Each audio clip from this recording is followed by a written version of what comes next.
Hello, everybody. My name is Stephen Shaughnessy. I work for the Berkeley Chess School, and I'm really thrilled today to have our guest, International Master Timothy Taylor, showing us two games from his recent successful tournament at the World Senior Chess Championship in Portugal in 2024.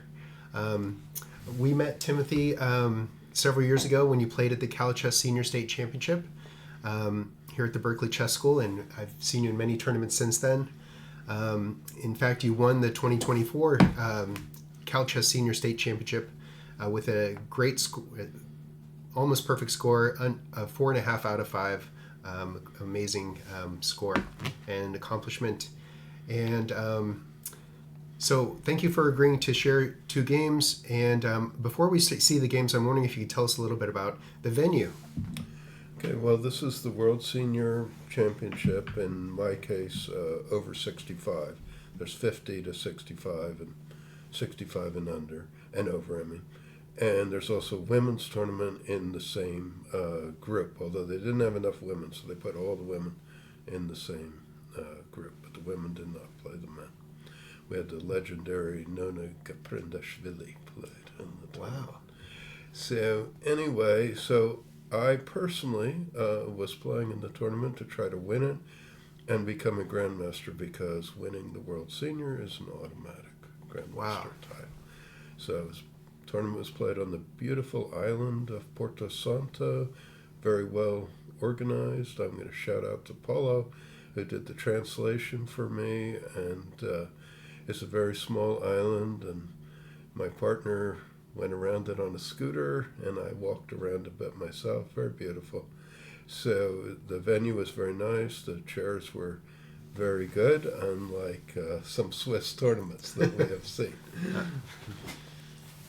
Okay, great. That sounds like an amazing adventure. I didn't know that you could automatically get a GM norm for winning this tournament. Okay, great.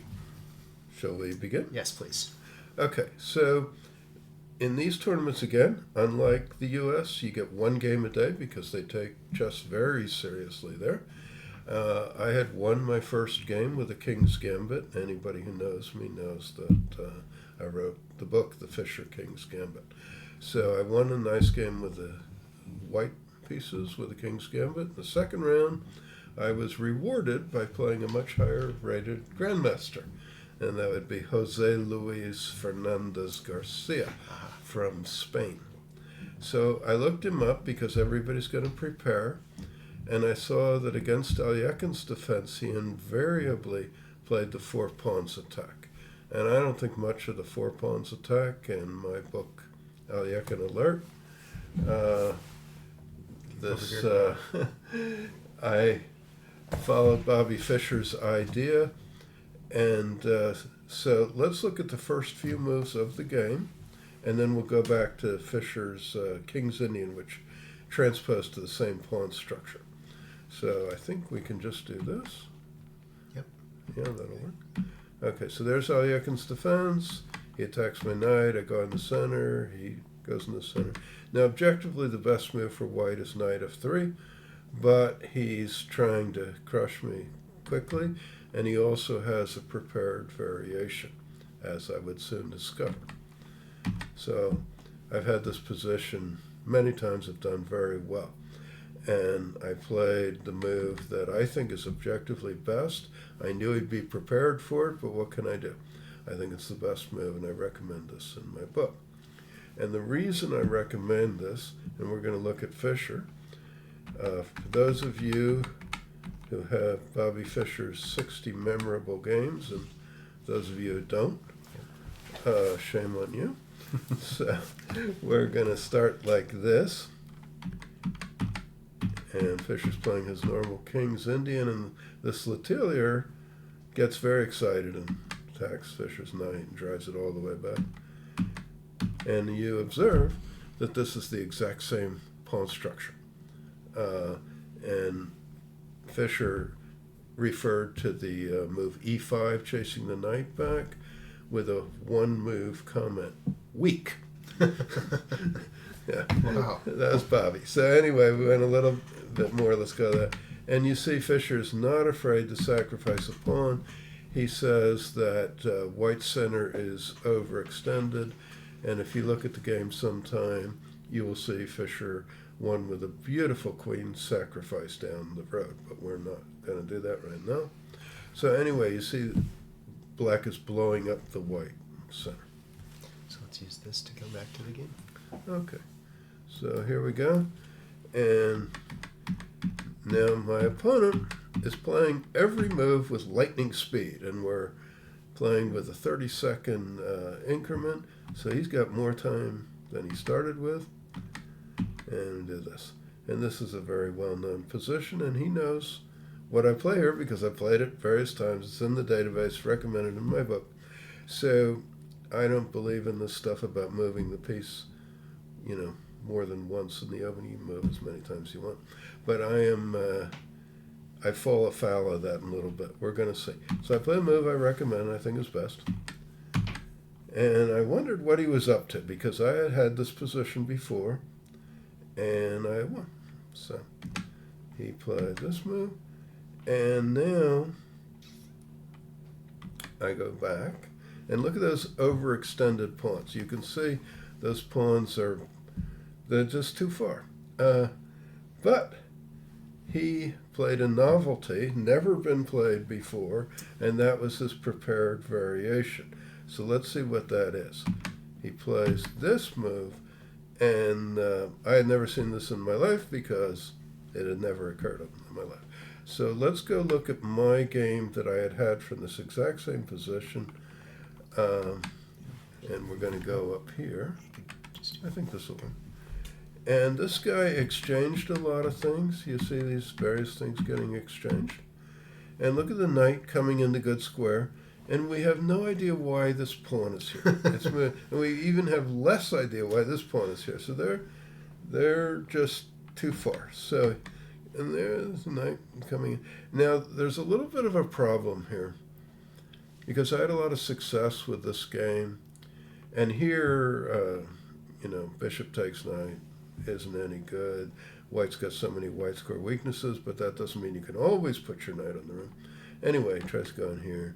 And you can see again, his center is so broken up that the e-file is open for the black rook.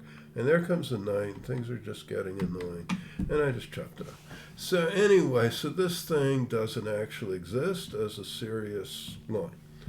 And I didn't think he would play the same thing.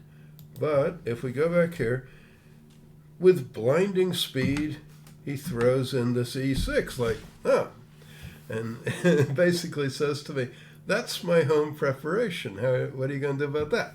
So I said, well, I'm going to think for a while. So I'm thinking for a while, and I actually played correctly for a while. And so what I figured out is, okay, he's getting some positional advantage here, but he's losing a pawn. Now, obviously, he's not losing it really. He's sacrificing a pawn, and he thinks he's going to get positional compensation, which he is. But I think, well, okay, let's see what he's got. So choppa, and then play the knight here. And so this is all good. Now I'm threatening just bishop takes pawn. Then I'm pawn up for absolutely nothing. So, of course, he's still playing every move with lightning speed. And then I thought for a while, and I played this. And that slowed him down. So the problem is black is about to play d5 and pick up the pawn on e6. And if he takes my pawn with this pawn that I can take with a queen, he doesn't want to exchange queens. He's thinking of doing some attacking line. So he thinks for a while. So the time more or less equals out, and he decides to sacrifice a pawn for positional gain. That's okay. So both sides are playing for a win. At this point, it's very clear. And there's a pawn. But let's do one more move. Now let's take a look at White's compensation. He's a pawn down, but what do we see? First of all, black's d pawn is totally blockaded. It can't move forward at all. Black's e pawn doesn't even have a legal move. So that's bad. His knight could come to g5, attacking my bishop. and he has many interesting plans. So I thought for a long time I made a mistake. So, anyway, and I think that I was influenced a little bit by the success of the other game, because I played knight a6, which had worked in the other game but didn't work in this game. Every position is different. And here I have moved my bishop, let's see, went d6 to c8, and now it's come out again to e6, so it's made 3 moves. And of course, I should move the bishop for a 4th time. And I literally did not see it. I thought, I moved this bishop so many times, I got to do something else. But then, Mr. Fritz, I always counsel my students, don't be afraid of Fritz, think of your own ideas. But in this case, Fritz is right. And again, I said, I played knight a6, a mistake. What I should do is move the bishop for the 4th time. And you may ask, why? Well, the attacking chances that he have generally involve this knight. It's going to come to g5 or e5, and so we're going to eliminate it. And the other thing that we're going to do is by taking care of the knight, in certain variations, we're going to have a thing like bishop takes knight, queen takes, d4, forking pieces. So he's really got to be careful about it. Now, I don't have the advantage in this position, but it's equal position. The computer says equal, and I would not have anything to fear in this position. So I simply missed the move, largely because I was prejudiced. I thought I had moved the bishop enough times, but I just needed to move it one more time. So anyway, didn't make it. So what did I do? I developed a piece. Never develop a piece. That's very bad. So I developed a knight, and I didn't think he would take it because there's a little bit of a prejudice, largely because of Fischer, that you shouldn't give up the bishop for the knight. But in this case, that's not true. So he takes it, and then I said, oh, this is just not very good, because 2 pawns are attacked. His knight, which, remember, it could have been pinned, is not pinned, and it's very greedily looking at knight d4, knight e5, or knight g5, taking revenge on me for not. So I said, this is terrible. And only 1 pawn up, and if I lose one of those guys, then that's not very good. So I said, well, the only thing I can do is just keep playing and hope for the best. So I did that. And then he did that annoying GM thing where he's got this nice position and he just improves his position and says, I'm going to be very annoying. And I go here and he goes, and I'll annoy you even more. And now the bishop is under attack. So at this point, things were pretty much desperate. So I thought for a long time, and I found a trick. Tricks may or may not work, but they're fun. Anyway, so I have to play a trick because otherwise my position is horrible. Because let's say it's white's move. He could play his knight to g5. The bishop would have to go somewhere. Then rook takes on e7. He gets his pawn back. It's just horrible. Or he could just be extremely annoying and play rook f2 and then rook e2. His position will continue to get better. I don't have time to, to play a quiet move. I will just lose. So I don't want to lose, and besides, I saw the trick. So I see the trick, and he does not see the trick, and this changes the whole thing in the game. The reason he doesn't see the trick, and I think this is very much worth seeing, is that he doesn't know that my queen, which doesn't look like it's doing anything, is actually attacking this pawn on c5. And you may say, it's not attacking the pawn, there's a pawn in front of it. But that doesn't matter, as we will see. So, I played the trick, and he said, this IM has blundered. That's what he says. And we're going to go back to the same position. But he makes this obvious move, and he goes, the knight, remember that knight? Yeah. There goes, attacks the bishop, and then he takes this pawn, and that looks pretty horrible. Yeah. He's got a rook on the 7th, he's recovered the pawn, and obviously I can't take this pawn because the knight will move with a discovered attack. Right. So I take it off really fast, and because I've seen the trick. And he takes this off really fast, Aha. and I say, I did this, and we're going to have a long variation. We're going to come back to this, and I take here. And what did you say about the queen is now attacking the pawn, and if bishop takes rook, it's a poisoned rook, because I take queen takes pawn check, Check. and I take the rook on e7, and I win. Fork. Yeah. So, but we have to be honest here, and we're going to say what he should have done. Now, here I'm fine. So let's go back. So in this position, and we're going to go here, he has a move that gives him a much better game, and it's not the obvious move. He chopped this off right away. Even grandmasters can hurry their moves, and he paid for that very dearly. What he has to play is this move. The knight does pretty much the same thing it does on the other square, but the difference is there's no c takes d allowing it. And now the computer gives this variation, which I will not enjoy, but I'm going to show it to you anyway. If my rook is attacked, so I can't do anything else, and then he's going to take this one, and it's just going to look horrible.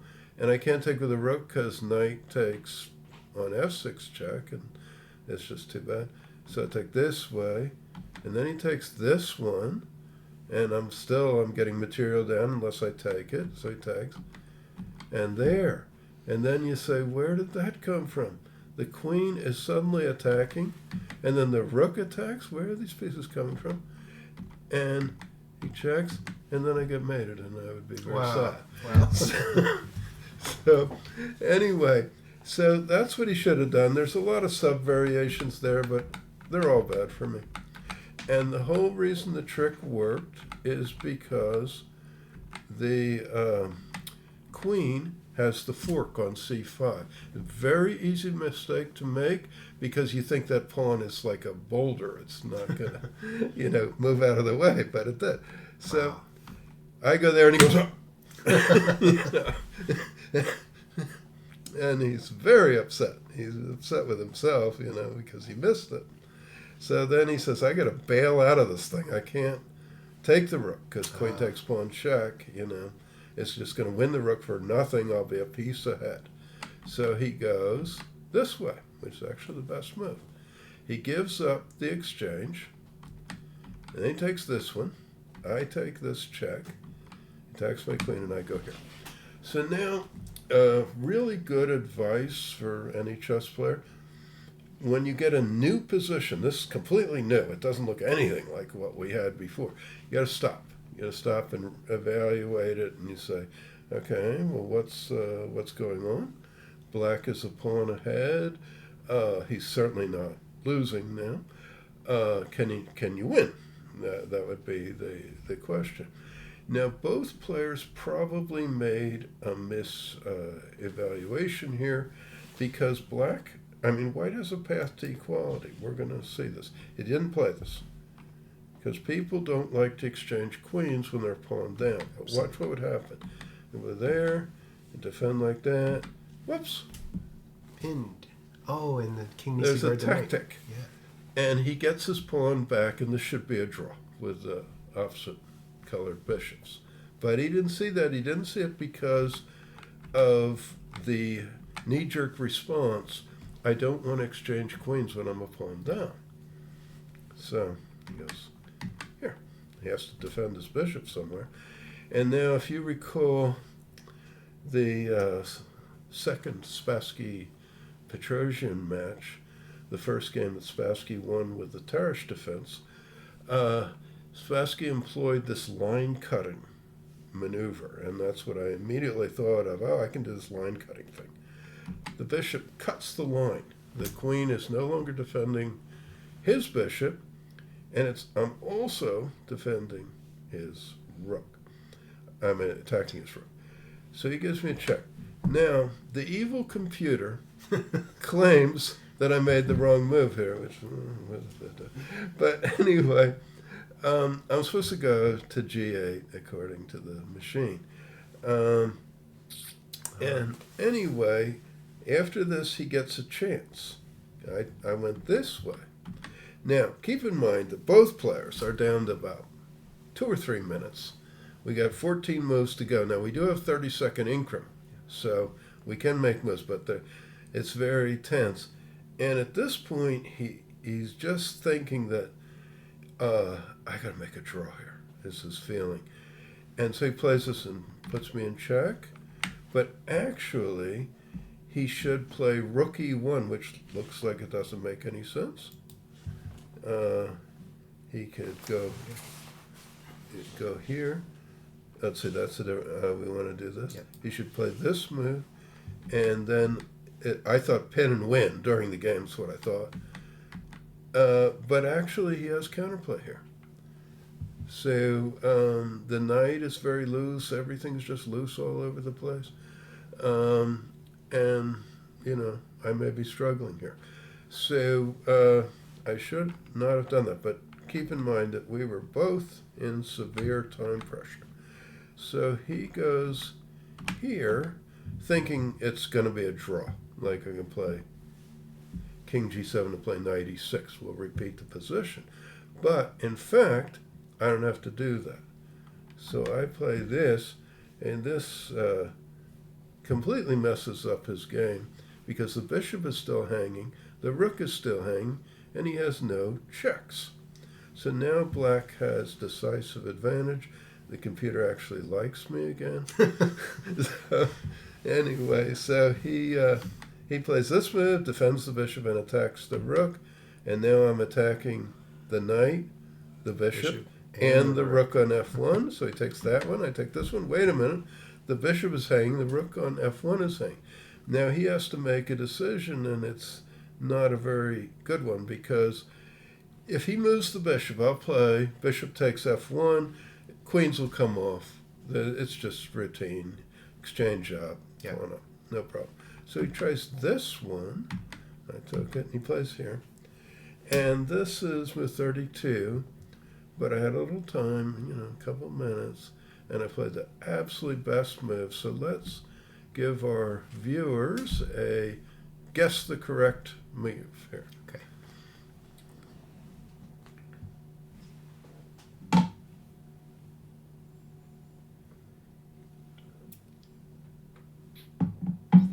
Keep in mind you can still lose this. If he gets his queen to d7 and the rook down to e8, you can definitely still lose this. So we don't want that.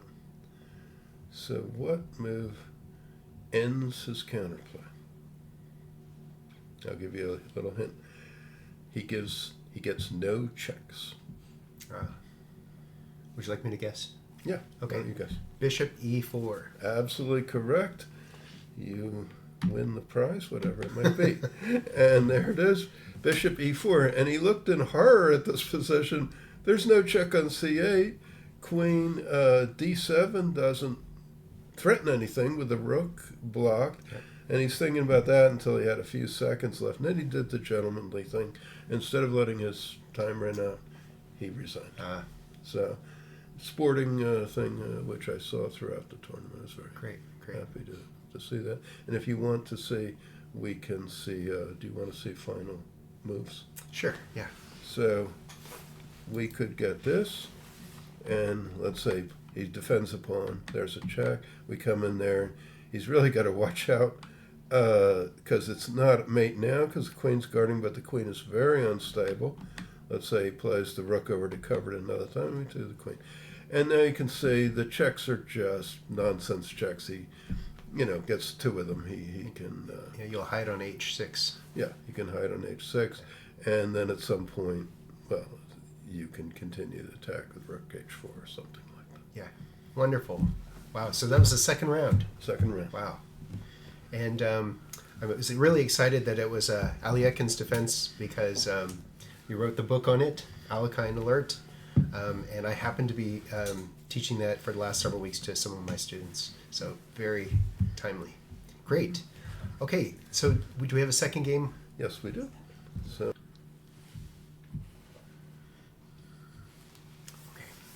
ready? Okay. So this game was played in round 7. I'm playing the English International Master, Chris Baker. And I looked him up, of course. Again, we have one game a day. We're taking all this very seriously. And I see he plays the Peart's defense. So I was opposed to him playing his stuff. So I played this move. Let's see. Click. What's doing this? Now will it go? Oh, there it goes. Okay, now if I play d4, he plays knight of 6, which is the Peart's defense. Now in the first round of this tournament, I played f4 and I got into a king's gambit. It's very comfortable for me. So I did the same thing. And I said, I don't care if you're prepared, there it is. So now if he plays e5, of course I play knight c3 and I have a good position. So he plays knight of 6. Now Stephen mentioned that I won the Cal Chess Senior in 2024, also in 2023.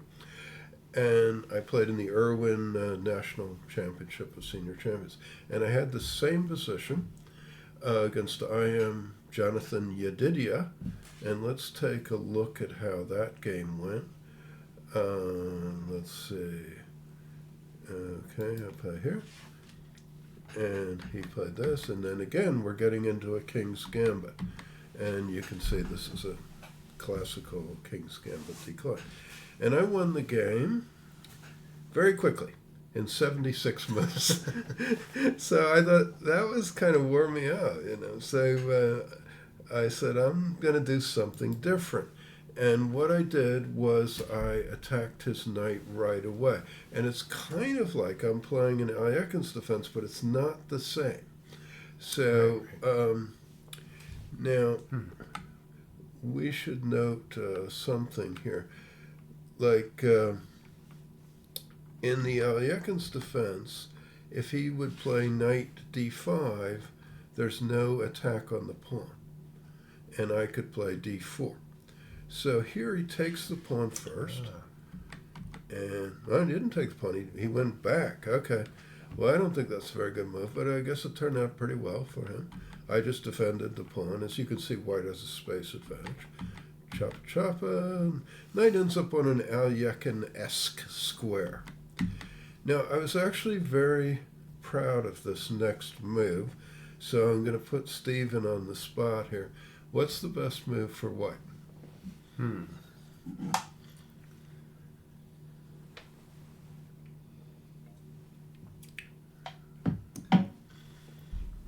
Well, okay. I learned chess by reading Chess the Easy Way by Reuben Fine, and he has 10 opening principles. One of them is develop the pieces on one side first. And so I would say bishop to d3. Okay, and that's what I played. So you're getting everything correct here. But why I like the move is because you see my 2 pawns are on black. A lot of people would not play bishop d3 because they say that's my good bishop. Yeah. And I'm left with these pawns. However, there's another consideration. This bishop is his only good piece. Okay. And this knight is doing absolutely nothing over here. So, therefore, I don't care about these rules, so I just play that. So he takes, and he's trying to stop my pieces, my pawns on the black squares. And I castle, and he goes like this. And I develop my knight, and he goes like this. So now we have to think of one of the original grandmasters, Dr. Siegbert Tarsch. And he said that a knight on b6 is always bad. He was a little dogmatic. But this is a case where we can get some mileage out of that knight, because what is it doing over there? We don't even know. So I just play here. And I'm attacking the knight. Thinking of attacking the knight. And if it goes into the center to d5, then he's no longer attacking my d pawn, because his own knight is blocking himself. So I did that. He stops it, but you'll see this b5 square is now a little bit weak. Here. He doesn't like any white piece coming to g5, and there's an awful lot of them that can come there. So, and I play there. And he plays very well. All through this part, he plays very well. Because there's no safety on the king side. I've got, this pawn wedge. Yes. So, at this point, I guess we can say the game is even, but I have an advantage that I have used a lot less time. Okay. So, I go here, and he attacks. Oh, we should look at a tactic. Somebody might think, oh, my queen is, undefended. So he might think that he's winning a pawn. But that would be a mistake, of course. Aha. Because we're going to take it that way. He must take this one. And I'll just take her. Aha. And now his queen is sort of hanging. My queen might move at any moment. His pawns are very weak, g7 and e6, so that's just terrible. So he's not going to do that. So he makes the right move. Now, you'll see that he makes the right move for a long time, but he gets very low on time. So there's other things besides what the computer says. The evaluation, the time advantage turns out to be important. So he's attacking my knight. I don't want to move it out of the center, so I take on passant. He does this. And now we see that g-file could be annoying. So we're opposed to anything happening there. We could imagine something like the rook comes here, and then he plays f5, and then I move my knight over here for some reason, and then he mates me. Okay. so we're just, in general, we're opposed to that. And we've made this weakness on b5 because of the knight.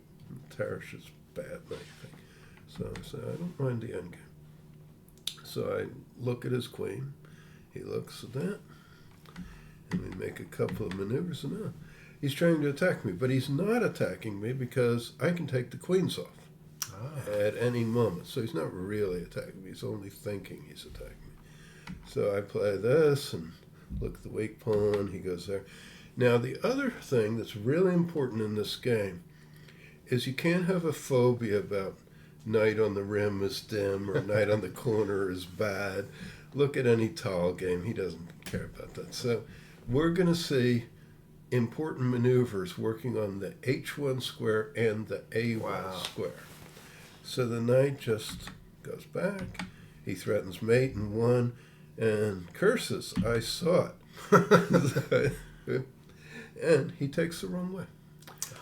And this is a tricky position.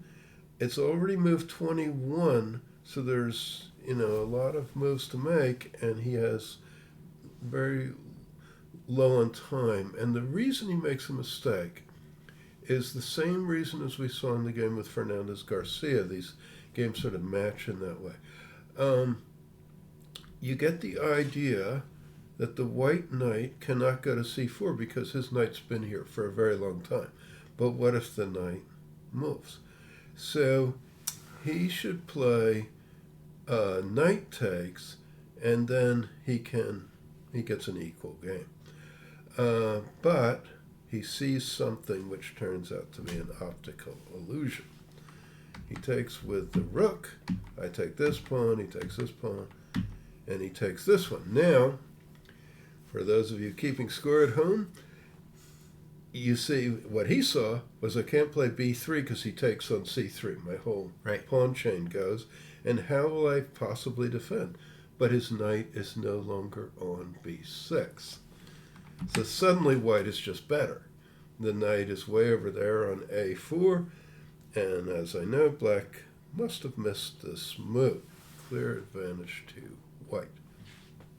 So he attacks my rook. I just go back, give another protector. He attacks us again. It's already protected 2 times. Mm-hmm.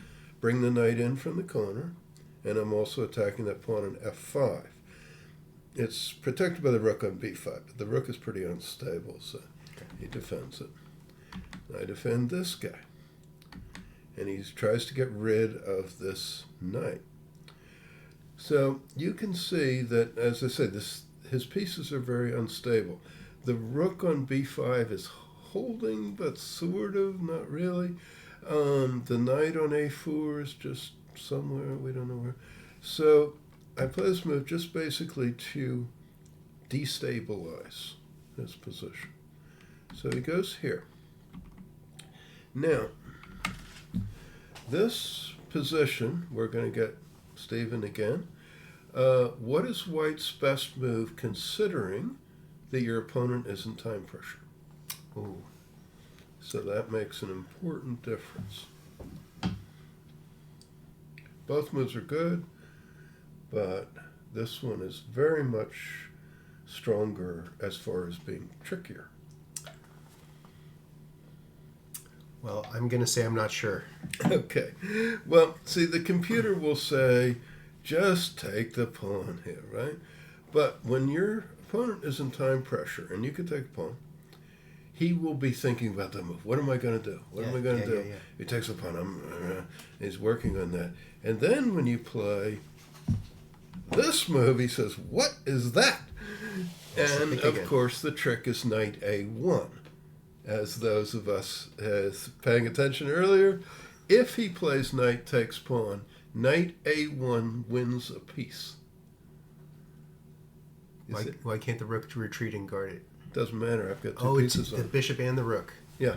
So I pick up a piece with the dynamic knight A1. Wonderful.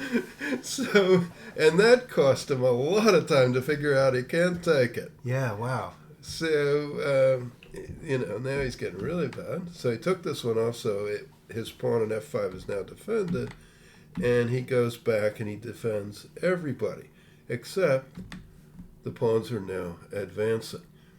And he goes back, because the rook doesn't really have squares, and the pawn's just going forward. And his pieces are really in trouble, and I believe this is the point. Yeah, I saw the winning position here. Again, based on the A1 square, we're going to see the A1 square come into play. What I noted, and again, this is good for you, people who are learning the game, look at the rook and the king. They're in forking distance. So this is going to take a little while to set it up, but it's there. And white is now winning by force, but you have to see it. So first of all, he moves the knight, and I attack the rook. And the rook doesn't have a good square. So he goes over here, and now we're going to do the trick. First, the knight hits this rook. Okay. Now that rook's going to have to move.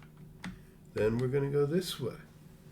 And you're starting to see it now, and I'm threatening to take on C7, so he defends it, and boom, we win a piece.